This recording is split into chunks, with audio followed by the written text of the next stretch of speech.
Dengan itu saya mempersilakan tetamu bersama saya untuk fahami data ini dan bagaimanakah ia memberi cerminan kepada kehidupan rakyat di Malaysia ketika ini. Saya nak ucapkan terima kasih kepada Muhammad Abdul Hamid merupakan Ketua Kluster Kemakmuran Ekonomi Ikram, Pensyarah Ekonomi Tingkah Laku UM. Saya nak ucapkan terima kasih Muhammad kerana sudi meluangkan masa bersama kami.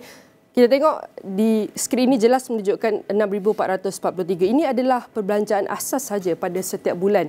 Dan kalau kita lihat daripada kesedaran awam dan ketulusan daripada dapatan kajian ini, kita nak faham metodologi cara data ini dikumpul akan memberi kepercayaan daripada pembuat dasar, pengubal dasar dan rakyat sendiri untuk kita fahami bagaimanakah realiti kos sara hidup setiap individu ataupun isi rumah di Malaysia ketika ini.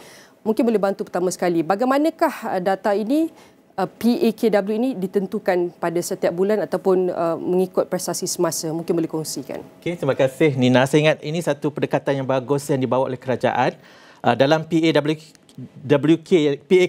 yang dibawa ini yang menggunakan piawai ataupun prosedur international which is berdasarkan ILO. Jadi ianya adalah satu langkah yang mempunyai prosedur yang sangat lengkap melihat bagaimana untuk mempunyai kehidupan yang berkualiti demi kesejahteraan hidup kita, apa perbelanjaan yang kita perlu, sama ada dari sudut tempat tinggal, makanan berdasarkan nutrisi kita, yang mengambil kira tentunya umur ahli keluarga isi rumah, sama ada kanak-kanak, remaja, dewasa, warga emas dan sebagainya. Jadi itu secara umumnya lah ianya adalah satu kaedah yang antarabangsa, piawai antarabangsa berdasarkan ILO yang mengambil kira apa perbelanjaan diperlukan untuk mempunyai kehidupan yang berkualiti demi kesejahteraan hidup berdasarkan kos sara hidup di tempat kita berada. Secara ringkasnya, ya. Dan penting itu kita meliti adakah tempat yang kita berada itu memerlukan lebih bantuan atau memerlukan lebih banyak subsidi. Dan kalau kita lihat ini adalah baru kalkulator dan antara laporan daripada iaitu dosa mengenai kos sara hidup, kalau kita lihat indeks kos sara hidup di Malaysia iaitu kadar pertumbuhan sebanyak 3.1% lah kadar pertumbuhan.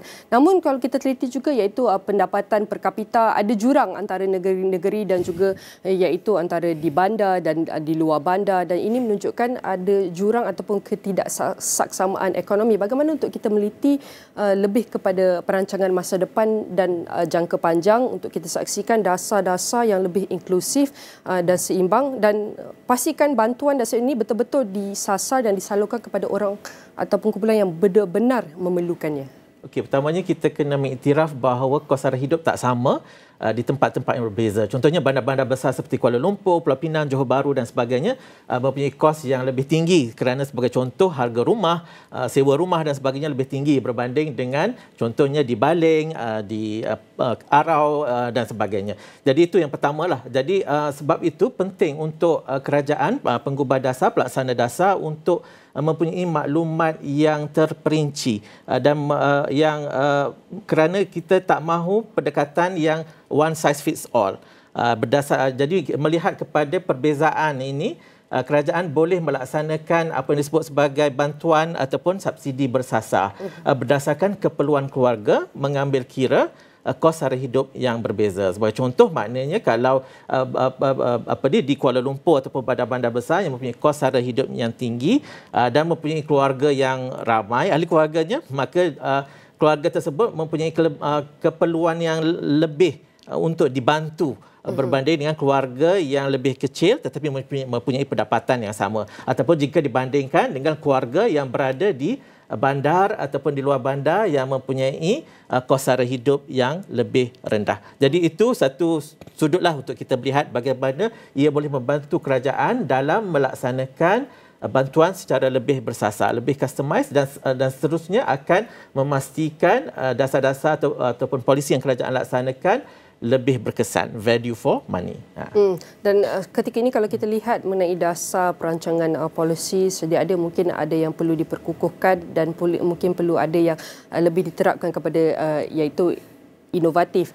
Tapi kalau kita nak lihat apabila kita melaksanakan sesuatu dasar atau polisi ini, kita bukan sahaja melihat bagaimana ia akan mengisi keperluan, tapi kita harus teliti dulu apakah masalah-masalah yang dihadapi, kerana kita tahu iaitu kemiskinan ataupun kos sara hidup rakyat yang dihadapi oleh komuniti yang berbeza dan berlainan ini mempunyai masalah yang berlainan. Daripada segi kita lihat mungkin kos hari hidup ataupun kemiskinan dalam tidak cukup pendidikan yang tidak berkualiti ataupun kesihatan tidak dapat melindungi ataupun memenuhi keperluan kesihatan individu ataupun keluarga. Dan di samping itu kita lihat kepada trend-trend ketika ini. Mungkin individu mempunyai kos hari hidup, tetapi kita lihat dalam sandwich generation ni, anak kita kena jaga, ibu bapa kita perlu jaga juga. Jadi bagaimana untuk kita lihat dasar polisi yang lebih inklusif dan komprehensif dan lebih responsif untuk menangani ataupun jurang-jurang seperti masalah ataupun dua komponen ini. Jadi apa yang kita lihat, apa yang PAKW bawa adalah anjakan daripada pendekatan sebelum ini. Kalau sebelum ini ia menggunakan pendapatan kasar. Contohnya RM5,000 sebulan di Kuala Lumpur tanpa mengambil kira bahawa satu keluarga mungkin lebih kecil, manakala keluarga lagi lebih besar, dan bantuan kerajaan diberikan berdasarkan pendapatan kasar tersebut. Sedangkan mengambil kira kos hari hidup dan saiz isi rumah ataupun saiz keluarga, perbelanjaan mereka tak sama kan? Tak sama. Jadi itu apa yang PAKW bawa ini sebenarnya lebih customize ataupun lebih membolehkan bantuan itu lebih disasarkan berdasarkan keperluan keluarga. Jelas seperti yang Muhammad kongsikan, data statistik ini akan beri panduan yang lebih jelas kepada pembuat dasar untuk merangka sesuatu dasar dan polisi yang bersesuaian bukan sahaja untuk rakyat tetapi untuk menangani masalah yang dihadapi mereka sudah tentu. Dan mungkin kita nak lihat bergerak ke hadapan apabila kita menunjuk data ini penting untuk lihat pada 2023. Kita harus update untuk pastikan masalah atau penyelesaian dilakukan lebih relevan dengan masalah yang mereka hadapi pada waktu semasa. Dan mungkin boleh kongsikan selepas ini orang akan fikir, apa definisi taraf hidup yang wajar di Malaysia ini? Bagaimana untuk kita menilai ataupun sama ada pastikan angka ini benar-benar menggambarkan kos hari hidup rakyat di Malaysia ketika ini? Apakah definisi selepas ini bergerak ke hadapan untuk kita pastikan nilai-nilai yang diterapkan ini betul-betul mencerminkan keadaan semasa ekonomi? Yang paling penting ataupun yang paling tonggak adalah untuk memastikan semua rakyat Malaysia, semua keluarga di Malaysia mempunyai capaian kepada keperluan asas. Makanan, pakaian, tempat tinggal, capaian kepada pendidikan dan capaian kepada perkhidmatan kesihatan. Itu adalah asas dan boleh dilihat melalui nombor-nombor yang dipaparkan ataupun yang kita kira melalui PAKW. Pada masa yang sama juga, PAKW menyatakan bahawa antara perkara penting yang kita perlu adalah penglibatan sosial ataupun hiburan dan sebagainya. Kerana kita sebagai manusia, kita ada sisi ataupun dimensi sosial juga yang akan menentukan kebahagiaan ataupun kesejahteraan kita. Jadi sebab itu, sebagai contoh, adakah kita kata kita ini bahagia ataupun mencapai satu tahap kualiti hidup yang berkualiti jika kita perlu, sesuatu keluarga itu perlu mempunyai dua pekerjaan.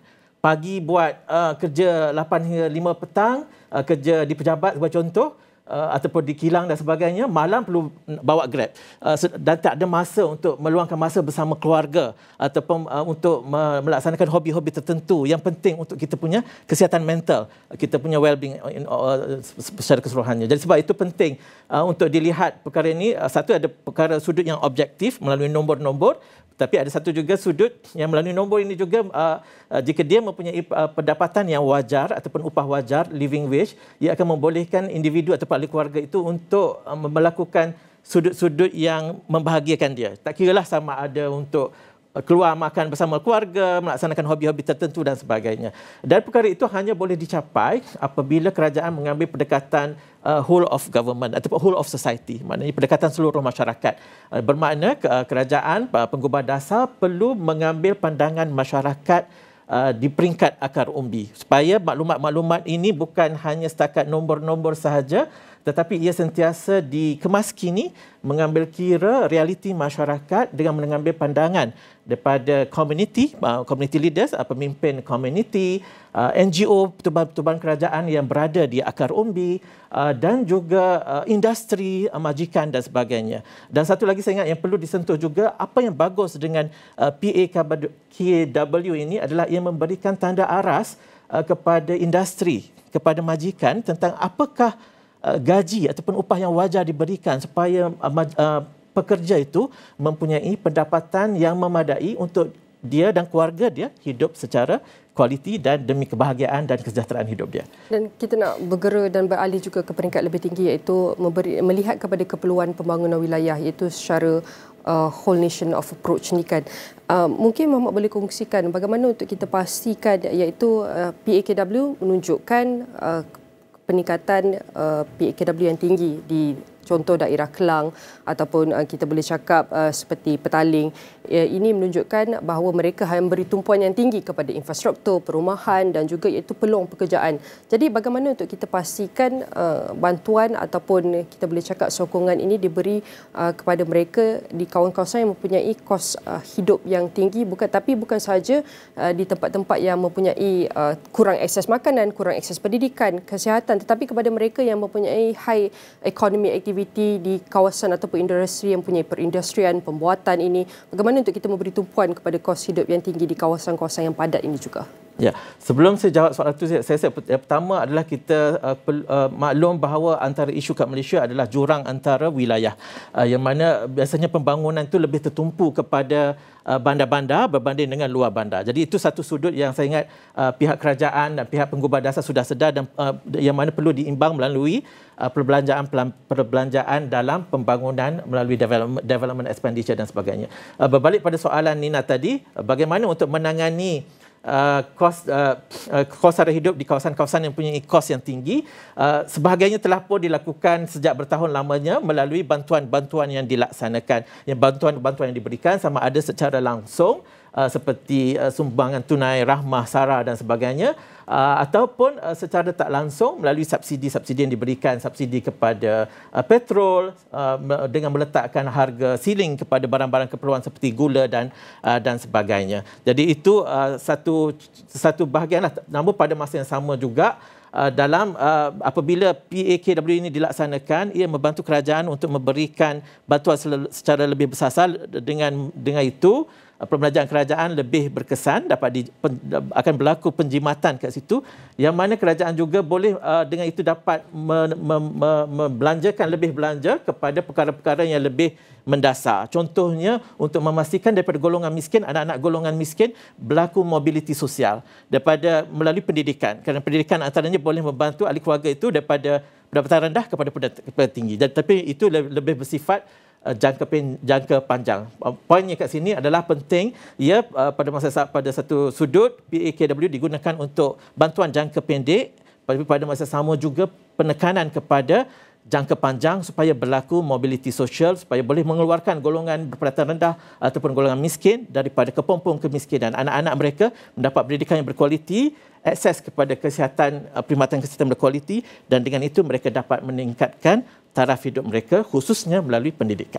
Saudara, ini adalah perkongsian yang cukup menarik, dan terima kasih sekali lagi saya nak ucapkan kepada Muhammad Abdul Hamid, merupakan Ketua Kluster Kemakmuran Ekonomi, Pensyarah Ekonomi Tingkah Laku UM, kerana bantu kami faham bagaimanakah pendapatan wajar di Malaysia. Ini adalah sudah tentu perspektif pakar. Penting untuk kita memahami realiti ataupun keadaan ekonomi semasa agar rakyat juga faham bagaimana untuk mereka merancang kewangan yang lebih baik pada masa akan datang, dan sekaligus memastikan penggubal atau pembuat ekonomi ini faham apakah antara perkara-perkara masalah yang perlu ditangani dan penyelesaian yang lebih efektif dan lebih relevan untuk tingkatkan lagi kesejahteraan rakyat dan juga ekonomi. Sekali lagi saya nak ucapkan terima kasih, dan kita akan jumpa lagi Muhammad, dan saudara tu setiap perkongsian ini akan kami rangkumkan dalam astroawani.com dan di semua platform digital Astro Awani.